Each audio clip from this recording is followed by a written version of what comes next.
Alô pessoal do Itacast, o podcast da Itatiaia, chegando aqui com mais uma ferramenta para você, torcedor, para acompanhar o clube, para se inteirar do que acontece com este novo Cruzeiro e a estreia do meu podcast aqui no Itacast.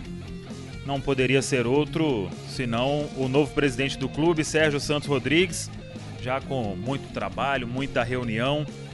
Como foram esses dias e como tem sido os dias do novo presidente neste processo aí de construção do novo Cruzeiro, como você gosta de dizer. É um prazer tê-lo aqui nesta estreia no podcast e obrigado pelo carinho de sempre com a Itatiaia. Prazer é todo meu, Samuel, falar com você, com a Itatiaia. Meu abraço sempre fraterno, eu e o Emanuel, que eu gosto muito dele, ele sabe disso. Depois, na hora que essa loucura passar aí, tem que marcar uma visita pessoal a ele também, que ele sempre me recebeu com muito carinho. Bom, tem sido corrido, né? A gente tem trabalhado muito desde a semana passada da transição. Na transição já foi muito corrida, né? Foi dado espaço pra gente aqui na sede para poder trabalhar, a equipe já veio com tudo. E essa semana oficial não poderia ser diferente, né? Correndo atrás do dinheiro, de negociações, de patrocínios, de redução de custo, de produtos novos, de criatividade, preparando a nossa live, né? Indo para o mundo do entretenimento aí também. Então, tem sido bastante corrido. Começa cedo, termina tarde, mas mais importante para nós, todo mundo muito animado. A gente consegue ver nos olhos aqui dos funcionários a alegria, o ânimo que todo mundo tem de participar da construção desse novo Cruzeiro. Então, é isso que é o mais importante. Sem a motivação dos braços que constroem isso, a gente jamais consegue chegar lá. Sérgio, você montou uma equipe, né, e vem montando esta equipe falando de pessoas qualificadas, né, para tocar este projeto juntamente com você. Eu queria que você destacasse um pouco mais sobre estas pessoas que você tem apostado aí, algumas sendo remuneradas, outras não, algumas superintendências. Eu queria que você falasse mais sobre esta equipe que está com você no dia a dia. É a nossa equipe apaixonadamente profissional, que a gente fala, né? Todos grandes cruzeirenses, todos de mercado. Como eu já avisava na eleição, falei, quem vier para o Cruzeiro ou vai ser bem posicionado no mercado ou vai ser pessoas que estão bem nos seus próprios negócios, né? Então a gente começou, o próprio Edson, o Edinho, filho do Lidson, meu vice. Eu relato para todo mundo o caso de um amigo que eu tenho há mais de 20 anos e que quando a gente vem entregar a nossa ficha de pedido para entrar no conselho junto para o Brás, que hoje é o nosso segundo vice, e falando, olha, é o primeiro caminho para a gente chegar à presidência do Cruzeiro, né? Uma coisa que a gente sempre quis. Depois o Edinho foi para São Paulo, ficou um tempo lá e está lá ainda, hoje meio lá, meio aqui, mas atendendo grandes empresas no Brasil. Aí vem o Rodrigo Moreira na parte de inovação, que vem dar essa toada aqui pra gente de forma bem distinta de tratar dentro de um clube de futebol. Volta o Daniel, do médico, que já esteve comigo, né? A Deis volta também no projeto Incentivado, que é uma referência nacional no assunto. Trouxemos o Matheus para a área de inteligência, que também isso demonstra a nossa preocupação com a inovação, uma área pouco explorada, sem dúvida nenhuma, dentro de clube de futebol, mas mostrando que os números são muito produtivos para a gente conseguir fazer o que a gente está fazendo agora. Mostrar para o parceiro a relevância do que a gente pode entregar para ele, né? E mantendo pessoas boas aqui também, o Argolo, o Sandro Gonzalez, que já estavam aqui, que também gozam de muito prestígio aí dentro das suas posições, enfim. É difícil falar que a gente vai perder o nome de um ou de outro, mas a gente está realmente muito animado. Aqueles que não recebem trabalham tanto quanto os que recebem, isso que é o mais importante. E todos estão trazendo grandes contribuições para nós. Você falou aí do Edson Potts, o Edinho. Ele é um superintendente de marketing. O comercial terá uma superintendência? Como que você trabalha isso? Você já tem o nome dessa pessoa que vai tocar o comercial? Como que vai ser isso? Temos sim, temos o Rodrigo Campos. Rodrigo Campos, ele foi diretor da Coca-Cola Brasil e depois na Ásia. Também é um empreendedor, empreendedor próprio, né? Se assim podemos dizer, já fez uma marca de refrigerantes que ele vendeu depois, enfim, segue outros rumos aí. Hoje tem uma fintech também, mas é um cara que tem grande experiência no assunto, grande credibilidade no mercado e já está contribuindo muito com a sua ajuda aí para nós. Diretor ou superintendente? Superintendente. Então é mais um sem remuneração. É isso que é o mais bacana. A gente, nessa política de austeridade que a gente pratica dentro do clube, é mais um, sem remuneração que trabalha tanto quanto se tivesse a remuneração. Só que, ainda bem, tem uma pessoa de bons recursos, né? Tem a sua renda própria e consegue dedicar ainda boa parte do seu tempo ao Cruzeiro. O financeiro, surgiu o nome do Divino Lima. Ele pode ser o diretor financeiro do Cruzeiro? Como que está essa negociação, que é um cargo de muita responsabilidade nesse processo de construção todo, né? Não, sim, é um nome que eu gosto muito, realmente, também, mas faltam alguns acertos aí, mas virão dois ou três nomes para uma grande área financeira, que vai envolver planejamento, orçamento, controladoria, o RH vai entrar nesse braço, esse aí daqui a pouquinho a gente vai soltar, estão ainda fazendo algumas negociações. Qual o tamanho desse desafio? Você já calculou, todo mundo já falou, né? O balanço, a dívida enorme, muita coisa para pagar, muitos problemas para resolver, e você até chamou atenção naquela conversa com o elenco, com a comissão técnica na toca, né, que sabe de todos os problemas e por isso assumiu. Qual que é o tamanho disso tudo e o grande desafio que o Cruzeiro terá pela frente, Sérgio? A responsabilidade é grande, é óbvio, né? Mas falar culpa a gente sabe de quem é, mas não adianta eu ficar apontando o culpado e não resolver os problemas, né? Então a responsabilidade, quando a gente entra, passa a ser nossa. Por isso que a gente está dia e noite pensando em soluções, trabalhando muito. O desafio, sem dúvida nenhuma, é imenso, porque a dívida, né, ela é grande, mas não difere muito de outras dívidas de grandes clubes do futebol brasileiro, de clubes, inclusive, que estão jogando a Série A.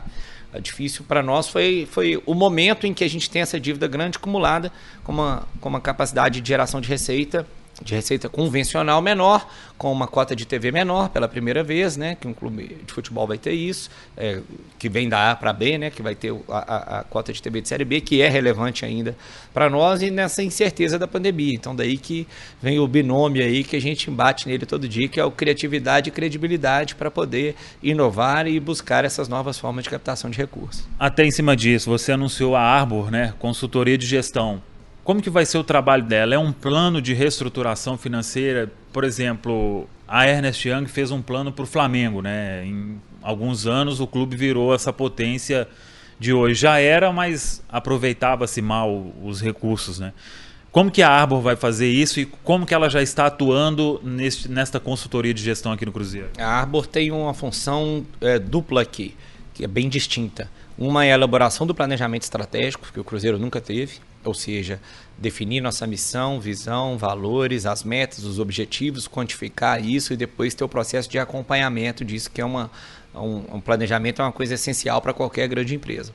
A segunda grande função é fazer o que a gente chama de turnaround do caixa, ou seja, tentar reduzir despesa e aumentar custo no aspecto de abrir cada detalhezinho de cada setor e ver o que a gente pode cortar ou como que a gente pode melhorar. Então são duas equipes bem distintas que trabalham nisso. A parte de reestruturação de dívida, a gente analisa propostas de duas empresas ou pensa talvez em fazer interno, né? Nós temos o Sandro Gonzalez, que é o nosso CEO. O Sandro, para quem não sabe, tem uma grande empresa, já foi considerado o melhor CEO do Brasil por 2 vezes, eleito inclusive por seus pares, tem uma grande capacidade administrativa e de gestão. Então é uma área que o Sandro tem gostado bastante de mexer na reestruturação de dívida, junto com quem a gente conseguir efetivar aqui do financeiro, terminando essas conversas. Então talvez a gente só não tenha certeza se esse setor de dívida vai ser interno ou se vai ser terceirizado, mas qualquer caminho que tomar vai ser de forma muito profissional, sem dúvida nenhuma. Quando você falou sobre a recuperação do Cruzeiro, né, que você quer fazer de forma mais rápida possível, o que te mantém otimista que isso vai acontecer em um período mais curto do que muita gente se comenta nos bastidores de vários anos para o Cruzeiro voltar a ter uma potência, a ter uma vida financeira saudável? Que a gente está seguindo um caminho que ninguém seguiu. Para sair de uma situação que acho que poucos chegaram, né? O Inter talvez seja o que chegou numa situação mais perto, não financeira, mas de crise institucional, de credibilidade moral, né? A gente teve prisão de dirigente, enfim, o Cruzeiro soma isso a uma crise financeira. Então eu sei que é uma crise sem precedente. Alguns jornalistas eu já vi me criticando, que falam que quando eu cito River, Bahia, Racing, quando eu cito esses outros exemplos, falam, mas nenhum deles nunca teve igual o Cruzeiro. Eu falei, mas nenhum deles nunca teve uma equipe igual a gente montou aqui também. Então o que me anima é ver que no curto prazo a gente consegue demonstrar esses resultados, né? Então você vê, antes da eleição, O Pedro é uma pessoa que sempre ajudou o clube, mas ele falou, ele mesmo conta isso, ele não deu dinheiro para o Cruzeiro, ele acreditou no projeto que a gente apresentou que nós vamos ganhar junto. E com o Regis foi a mesma coisa, o da Encampo que patrocina a gente agora, o Regis no seu discurso ele é muito claro ao dizer, olha, o que o Cruzeiro me apresentou é uma possibilidade de que mais do que eu colocar o dinheiro na camisa dele, ele vai me dar retorno e esse retorno também volta para o Cruzeiro de outra forma depois. Então a gente já tem outras conversas marcadas nisso. A gente tem incentivado bastante, vendo dentro do departamento de futebol, a gente já efetivou a venda de um atleta aí que já foi negociado, então, que já foi noticiada. Isso aí, e se precisar, vamos fazer mais, porque já fizemos rescisão de atletas também, como também já foi noticiado, para bater essa austeridade financeira do Cruzeiro. Então, assim, o que a gente está mostrando é isso. Eu sou um grande torcedor da arquibancada, como os 9 milhões de torcedores do Cruzeiro, só que quando você assenta na cadeira para representá-los, você não pode pensar com o fígado, né? Você tem que pensar de forma de gestão para ter um Cruzeiro perene, né? A frase que eu sempre usei é: quero um Cruzeiro para os meus filhos e para os meus netos. Então, para que isso seja sustentável, nós temos que tratar ele como uma grande organização. Em cima disso, você falou aí de novos patrocínios. O que o Cruzeiro tem de receita hoje? O sócio, ele dá uma receita, pelas contas ali no portal da transparência, seria uma receita bruta aí de 1 milhão por mês. Isso tem para o Cruzeiro? Já foi antecipado? O que o Cruzeiro tem de receita hoje para sobreviver aí ao longo do ano? Tem ainda o pay-per-view, tem para cair ainda, né? Não caiu nenhuma parcela, então a gente já tem, e acredito que voltando ao campeonato sem fugiu o nome? Sem público, acredito que o pay-per-view vai subir, então é uma receita interessante. Temos outras propostas de patrocínio, existem alguns produtos que a gente pretende lançar para o Centenário, inclusive uma reformulação de nova categoria de sócio, nova forma de tratar o sócio que a gente acredita que vai vir. Estamos trabalhando algumas outras parcerias. O problema é que se eu falar o setor, Samuel é muito esperto, ele já vai conseguir descobrir de que nós estamos falando. Então, a gente tem buscado outras formas aí sim de trazer, mas obviamente temos ativos, já foi mais que noticiado, temos atletas aí que já chegaram a beirar somados quase 50 milhões de reais de proposta que não foram negociados antes. Então, existem propostas para eles ainda, a gente escuta isso também, enfim. Então é isso aí, a gente estamos trabalhando com essas possibilidades para poder sobreviver nesse momento que está bem complicado agora, mas que acho que é o que a gente tem conseguido demonstrar. Semana que vem, tudo dando certo aí, caminha para isso, colocar depois de muito tempo, não só administrativo, mas como futebol em dia, que acho que, né, eu falei isso na nossa live, pagar salário não é virtude, é obrigação pagar salário em dia. Então é uma coisa que nós não vamos nem noticiar mais, vamos deixar isso redondo, vamos atacar aí os problemas da FIFA, se antecipar os problemas da FIFA. Acho que esse é um desafio. A gente já está com a equipe aqui trabalhando nisso, né, identificando quais podem ser os potenciais problemas antes que eles aconteçam, para já tratar a solução deles agora. Então é se antecipar os problemas e focar, obviamente, voltar ao campeonato e subir para a Série A, que é o grande desafio do Cruzeiro. Até aproveitando aí a questão da FIFA, a deixa que você deu. Tem a ordem de pagamento, que é a do Denilson, né, que o Cruzeiro acabou perdendo os pontos. Nenhuma outra por enquanto, e você quer antecipar a negociação com esses clubes? Sim, porque a hora que chegar, que a FIFA mandar com a data de pagar, ninguém vai negociar, né? Porque eu já vou ter a obrigação consolidada. Então, hoje a gente mostra para eles que o Cruzeiro mudou. Por isso que a gente sempre bate na tecla do novo Cruzeiro. E a prova disso é que foi a primeira vez que o Cruzeiro pagou uma dívida na FIFA. E pagou com a gente eleito e sem ter tomado posse. Então isso aí dá uma credibilidade junto aos outros clubes de mostrar que o nosso objetivo é solucionar esse problema com todos eles. Por isso que a gente já corre atrás para poder... E com o próprio Awada também, que a dívida ainda existe, embora a gente tenha sido punido. Já estamos com o canal aberto também para a gente pensar como negociar isso aí, para o torcedor ter a tranquilidade que isso não vai acontecer, o Cruzeiro não vai ser punido mais. Tem negociação mesmo para um empréstimo de 60 milhões de reais? Tem alguma negociação nesse sentido? Pode sair? Você falou aí de trazer credibilidade de novo para o Cruzeiro, né? Quase ninguém conseguiu o empréstimo nos últimos anos. E o que te faz acreditar que pode conseguir este empréstimo, Sérgio? A gente tem tentado várias linhas aí, não existe um valor, não existe 10, 20, 30, 40, 50, 60, eu vi que isso foi colocado de alguma forma no relatório, realmente não chegou para mim nada oficial disso. Nós temos buscado sim abrir essa conversa com algumas instituições, né, mostrando essa nova gestão, igual eu falei, que algumas qualidades de recebível, né, até com patrocínios, inclusive, como eu coloquei, que patrocínios futuros são recebíveis sólidos, dependendo de quem for o parceiro, né, então que a gente tem demonstrado é isso para tentar buscar. Agora, de empréstimo de 60 milhões nesse valor adiantado, não tem nada. Gostaria muito que tivesse, mas infelizmente não tem não. Você falou aí que os culpados, né, pela situação no Cruzeiro, todo mundo sabe. Você acredita em punição? Você como que pretende acompanhar a investigação e para tentar que o Cruzeiro tenha isso de alguma forma, ressarcimento de valores? O que você acredita em todos esses aspectos? Eu acredito e espero que tenha, né? Porque de tudo que a gente vê aí, da forma como as coisas foram feitas, né? Salários astronômicos, bichos, intermediações suspeitas, contratação de fornecedores que não sabemos se forneceu ou não serviço, enfim. Eu acho que confie na polícia e no Ministério Público. O Ministério Público até já fez um tweet sobre isso, falando de lavagem de dinheiro, organização criminosa, enfim. A gente espera que isso chegue numa solução rápida, porque uma vez que no âmbito criminal isso for feito, certamente o clube no âmbito civil vai correr atrás para ser ressarcido de todo aquele prejuízo que foi causado. Agora, nós não temos elementos de prova, porque é a polícia que tem esse poder, né, de quebra de sigilo, enfim, dentre outras coisas, que a gente espera que eles tenham feito e descoberto alguma coisa e que uma vez que chegue nas nossas mãos, a nossa parte nós vamos fazer, né? Sempre usa a palavra aí que seremos implacáveis contra aqueles que roubaram o Cruzeiro. A política do Cruzeiro, né, nos últimos tempos, muito agitada, conselho, tivemos uma eleição recentemente que você foi eleito, teve a eleição também da nova mesa diretora do Conselho Deliberativo. E aí o torcedor cobrando o tempo inteiro sobre mudança de estatuto, em meio a tanta coisa para se fazer hoje com o Cruzeiro. Como pensar nisso também e o que você acredita que vai acontecer para se mudar o estatuto, lembrando que algumas coisas não podem ser mudadas em ano de eleição, né? Tem outra ainda em outubro. Eu acho que isso é fundamental, é um desejo meu, pessoal, dos meus vices que a gente já falou, da nossa diretoria, pelo que eu conversei com o presidente do Conselho Deliberativo também, é um desejo deles, dos conselheiros, da torcida, e é um trabalho que pode se desenvolver em paralelo. Eu não vejo discussão política nenhuma que envolva isso, até porque o objetivo de todo mundo é modernizar o estatuto é proteger o Cruzeiro, né? E é isso que a gente quer, que o Cruzeiro seja protegido realmente, inclusive de mim ou de qualquer outra pessoa que passar aqui. Esse é aí que a gente faz uma instituição forte. Um país é forte quando a sua Constituição é forte. Então, o clube é forte quando o seu estatuto é forte. Não tem brechas, né? E bem amarrado nesses aspectos de governança, de compliance, que são palavras que para nós são muito caras, que a gente valoriza muito.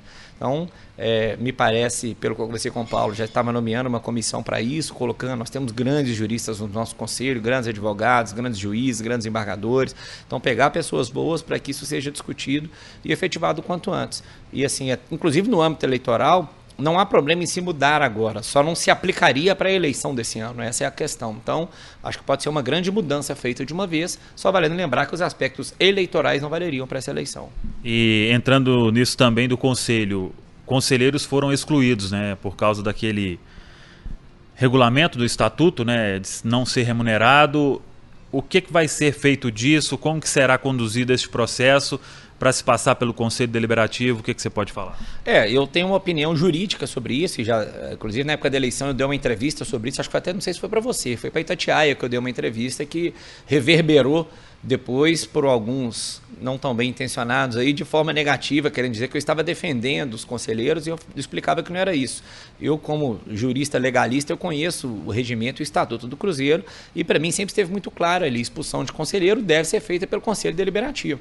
Então, eu venho conversando também hoje com alguns juristas do Conselho, o caminho que nós entendemos que é o correto é pegar esses processos, submeter para o Conselho Deliberativo julgar. Eu acho que é o mais correto e, inclusive, acho que o que demonstra que a nossa posição está acertada é que a decisão do desembargador foi exatamente nesse sentido, né? Ela dizer, deu a liminar para restabelecer o cargo de conselheiro para esses 30 conselheiros, até que seja julgado o processo pelo órgão competente, que é o Conselho Deliberativo. Então, para mim, o caminho correto é o caminho que está previsto no Estatuto. Esses conselheiros deveriam, por mim, eu extinguiria os processos, é isso que a gente conversa hoje, para poder, os processos judiciais, claro, para que sejam montadas comissões de julgamento dentro do Conselho Deliberativo, e lembrando que a palavra final é de todos os conselheiros. Aí tem que se marcar uma grande reunião para votar um a um a exclusão, porque também não pode ser em bloco, cada situação é uma diferente da outra. Um outro assunto que rende muito, parceria com o Mineirão. Já teve algum contato? Tem uma dívida do Cruzeiro, né, que vinha sendo até negociada pelo Conselho Gestor. Como que está isso? Desde 2017 a gente tem esses contatos. Eu nunca neguei que o nosso objetivo é jogar no Mineirão, é ter uma grande parceria. né? O Mineirão, a gente sempre fala que vai pintar ele de azul daqui a pouco, ele vai ficar pra gente. Eu sempre vi boa vontade do lado deles nesse momento. O nosso interlocutor lá é o Samuel Lloyd, que eu respeito muito, é um grande profissional. E já sentamos com ele, sim, depois da nossa eleição, depois da nossa posse, temos conversado bastante para resolver não só os problemas judiciais, mas o mais importante, os problemas judiciais, eles serão secundários diante do que a gente pretende trabalhar junto para quando puder voltar público, né? Todo mundo sabe que eu falo muito de Liga Norte-Americana, que eu estudo muito isso e que vejo o dia do jogo, né, que eles chamam de Match Day, como uma grande forma de monetização para o clube. Se Cruzeiro e Mineirão forem parceiros nisso, todo mundo sai ganhando e acredito muito que a gente vai conseguir fazer. Tem como planejar o centenário com esse monte de problema aí que o Cruzeiro tem para resolver de forma urgente, Sérgio? Tem, porque isso aí é a joia da coroa que eu falo, né? Um ano especial. Eu tenho muita convicção que a gente vai estar na Série A de volta e é um ano da gente resgatar as nossas tradições, lembrar o nosso passado, celebrar o presente, que no momento vai ser bom, e planejar o futuro, né? Também. Como vão ser os próximos 100 anos do Cruzeiro, né? É o desafio para a gente pensar depois ao mesmo tempo que a gente comemora o centenário. Então a gente tem uma equipe aqui muito múltipla exatamente para isso. Enquanto uns estão pensando nos problemas de agora, outros já estão planejando as questões para frente. Até porque, indubitavelmente, ainda mais com a torcida grande e apaixonada que a gente tem, que estava machucada e que virou a chave junto com a gente para construir um novo Cruzeiro, eles também querem participar do centenário e para nós vai ser uma importante forma de monetização. Você falou aí durante esta entrevista sobre venda de jogador e as duas rescisões agora, né, as saídas do Edilson e do Robinho. A venda do Edu, como que se deu isso? O torcedor até reclama, né, um jovem da base de muito potencial e saindo por um valor que poderia ter sido maior. Como que aconteceu isso? Ou o clube passa também a ser um refém de toda essa situação porque precisa do dinheiro de forma imediata? Certo? Não, o que a gente precisa, é claro, mas é óbvio que a coisa tem que ser feita dentro de um parâmetro técnico. Eu já tive propostas, enquanto eu estou aqui, já pelo Maurício, pelo Kaká, que são as joias aí que todo mundo quer comprar hoje, e as propostas irrisórias, é claro que a gente nem analisa. Agora, sendo uma coisa dentro de mercado, em que se mantém percentual, com a cotação do dólar e do euro hoje, conforme for o valor que se coloca, é claro que a gente está disposto a sentar e negociar. Agora, é isso que eu falo para o torcedor, o que eu falo até internamente, não adianta eu ter um belo carro se eu não tiver o dinheiro para pagar o IPVA nem para pôr gasolina. Então, a estrutura do Cruzeiro hoje ela precisa rodar. Então, se para isso for necessário negociar atletas, a gente vai negociar, né? Agora, dentro de uma lógica. Repito, hoje se a gente pegasse, obviamente, a gente escuta o Anderson antes também, né? Então, o Edu era um zagueiro que estava junto ao profissional, mas que a gente fez duas contratações agora. Nós temos o Léo, nós temos o Kaká, enfim, o Edu, em tese, estava como quinto ou sexto zagueiro do nosso elenco. Pode ser bom para o futuro, mas o futuro do Cruzeiro passa por a gente superar o presente, né? Então, isso aí se deu através do empresário, procurou, falou que haveria essa situação, nós negociamos alguns valores, mantivemos um percentual, em princípio seria até menor, negociamos para ficar com um percentual maior, porque a gente também acredita no atleta, enfim. Mas é uma negociação que precisava ser feita e nesse momento é bom para o atleta, é bom para nós que recebemos o dinheiro, é bom para o atleta que vai para jogar, pelo menos, né? Então, a gente continua com o percentual dele e desejo sorte a ele, torço para que tudo corra bem. Em cima disso, o que você está dizendo é jogadores que são mais realidade hoje, né? Maurício, Kaká, o próprio Jadson, a proposta tem que ser mais atrativa para o clube, não é qualquer valor que vai tirar, mesmo estando nessa situação. Claro que não, claro que não. Isso aí a gente tem que defender o patrimônio e a instituição Cruzeiro, né? Mas eu falo, é muito fácil um ou outro analisar de fora, né? Nós falamos, um ou outro pode chegar, mas estava barato. Mas analisar do sofá é uma coisa, analisar com a caneta na mão, tendo que cumprir obrigações, tendo que garantir que o Cruzeiro não vai ser punido, é outra história, né? Então, com certeza, a gente vai buscar sempre o melhor para o Cruzeiro. E repito, por esses todos aí que você falou, eu já recusei propostas irrisórias, a gente nem escutou, né? Então, a gente está disposto a fazer negócio, sim, com qualquer jogador do Cruzeiro, desde que seja um valor que a gente entenda que seja o de mercado, que seja razoável. As saídas do Robinho e do Edilson, como que isso aconteceu? Teve conversa também com a comissão técnica, com o departamento de futebol, para se chegar nesse ponto de rescisão de contratos? Sem dúvida nenhuma, Samuel. Eu sempre bato nisso aqui. Quando eu falo da equipe apaixonadamente profissional, é por isso. Eu falo para todos eles aqui que me cercam, vocês estão ao meu lado exatamente para me dar bons conselhos. Eu sou um obediente de cada um dentro da sua área técnica. Então, A reformulação do departamento de futebol, ela passa pelo, sobretudo hoje, Anderson, Drubsky e David, que são as 3 pessoas que nós temos dentro desse departamento. Então, os 3 tomam as decisões, se vai reduzir elenco, se vai aumentar, o que vai contratar, apresentam para mim desta forma, para aí a análise que eu faço final ela é basicamente financeira, né? Vamos ver, ó, isso é bom ou isso é ruim para nós. E aí o Anderson dando um aval e dizendo que tecnicamente para ele dá para tocar, ou falando precisa, né, precisamos de uma ou outra situação aqui que a gente vai negociar, que dá para repor, a gente toma essa decisão depois, mas todas as decisões nossas são técnicas. Eu não tomo decisão de marketing, até jurídico, eu brinco aqui que já aconteceu de chegar, analisa esse contrato, eu falo que eu sou presidente do Cruzeiro, eu não sou advogado. Eu vou assinar depois que o Flávio Bozon, que é o superintendente jurídico que eu confio, deu o ok dele. E ele dando o ok, eu nem vou ler, porque ele está aqui exatamente para poder me dar tranquilidade para tocar outras áreas. Então, no futebol não vai ser diferente.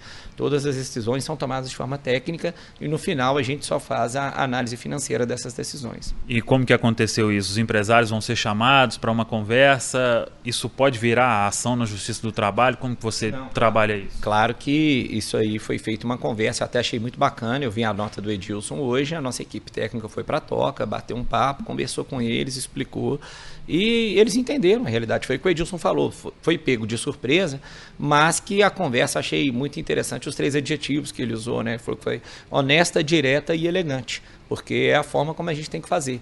Bater no olho, olhar no olho das pessoas, ser sincero, né? É o que eu fiz quando eu me apresentei ao elenco, eu fiz questão de ir lá, dar a cara e falar, ó, a partir de agora, né, as decisões têm responsabilidade, é minha, o que tiver de errado, a culpa é minha, né? Então a gente se cerca das pessoas boas para isso, né? Eu repito essa frase muito porque eu ainda aplico ela muito no meu dia a dia e vou utilizá-la muito. Então foi uma conversa direta em que se explicou isso. Realmente, quando você vai analisar a situação hoje do Cruzeiro, a gente precisa de austeridade, semana que vem nós vamos anunciar diversas outras reduções, né? Porque é isso que a gente tem que fazer para o Cruzeiro poder tocar.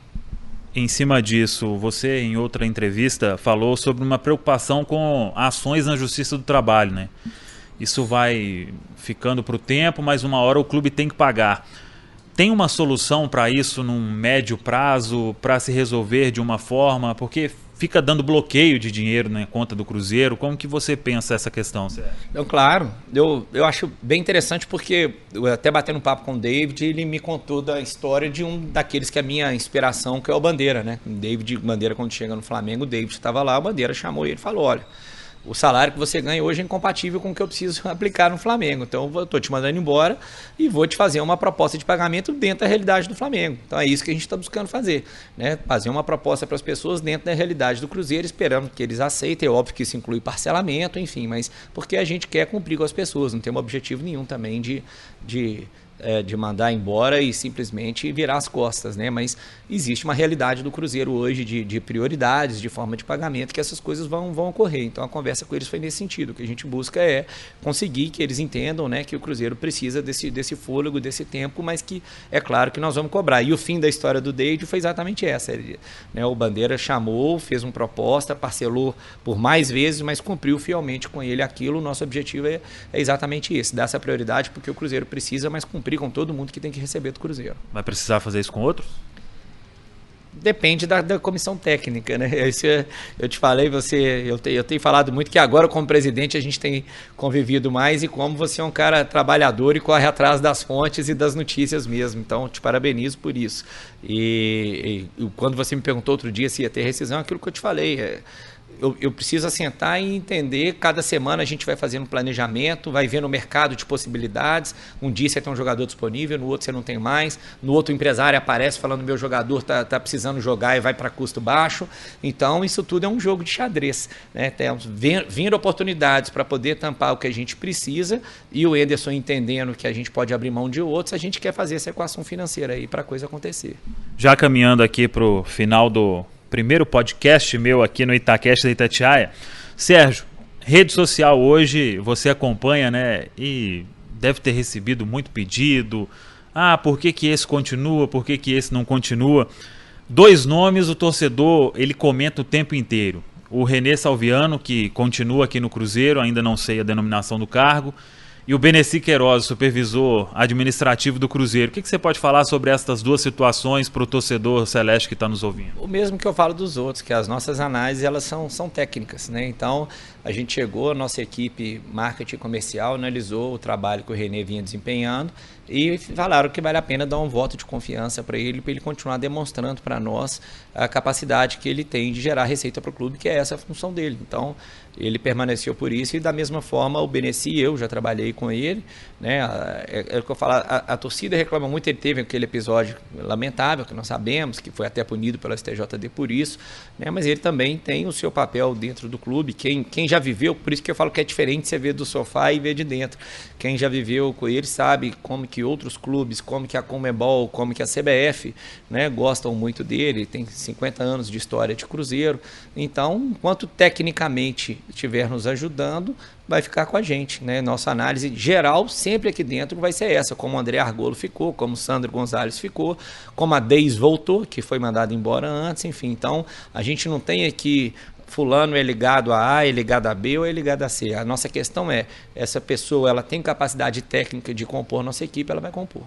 Trouxemos a informação na Itatiaia que o Lucas Romero ligou para o David. O David foi técnico dele em 2016, aqui no Cruzeiro mesmo. O Romero tinha acabado de chegar, você ainda trabalhava no Cruzeiro, né?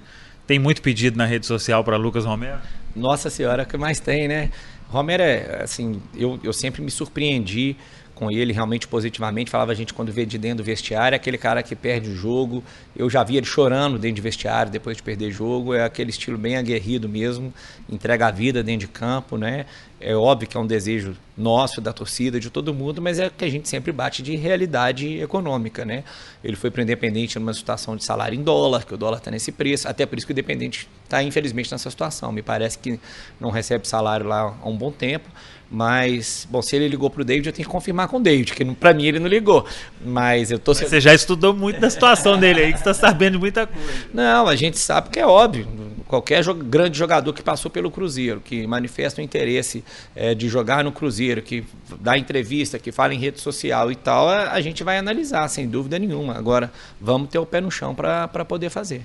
Sérgio, 2 assuntos para fechar realmente. O Cruzeiro agora tem um futebol feminino, no primeiro ano já consegue o acesso para a elite. Como que você vai trabalhar essa questão do futebol feminino, juntamente com a Bárbara Fonseca, esse novo time, né, que o Cruzeiro tem para dar sequência nesse projeto? Eu não preciso nem dizer, né, o tanto que eu sou fã, adoro futebol de base, futebol feminino, esporte especializado, são coisas assim que o Cruzeiro tem, que eu valorizo demais e acho que a gente tem que desenvolver. Realmente, como a gente ficou numa semana muito focada nessa questão de salário e tal, eu ainda não pude assentar com o pessoal. A Toca 1 eu consegui ontem só, por exemplo, eu não tinha ido à Toca 1 ainda, que eu sou apaixonado, fiquei lá 1 ano em negócios internacionais. Brinquei que ontem eu fiquei caminhando, relembrando ali dos bons momentos e já projetando os novos bons momentos. Então, futebol de base da mesma forma, pretendo já semana que vem sentar com o pessoal, ouvir e estar do lado, estar presente, como o nosso vôlei, que tem uma parceria também muito produtiva, quero estar presente, assistir os jogos, para a gente ajudar a desenvolver no que for possível. Eu sou um grande entusiasta do futebol feminino. A categoria de base... O Ricardo Drubs que vinha acumulando a função, você já tem uma pessoa que vai tocar a base para você, como que vai ser essa atenção para o futebol de base do Cruzeiro, com geração aí que subiu agora e outra que vai vir de sub-17, de sub-15, com jovens de muito potencial? A gente tem o Luiz hoje que está mais internamente olhando e o Drubs que o David também vem junto com essa função para analisar, mas já tem uma reunião marcada aí para poder definir se vamos colocar um diretor, se os dois vão olhar, se for colocar o nome que vai seguir, mas assim, para nós é de fundamental importância, é isso que você falou. Até quando eu fiquei no negócio internacionais, a gente viu até como uma grande oportunidade fomentar essas viagens para o exterior, dar rodagem para os meninos, jogar com um time de qualidade, abrir oportunidade de negócios, né, também.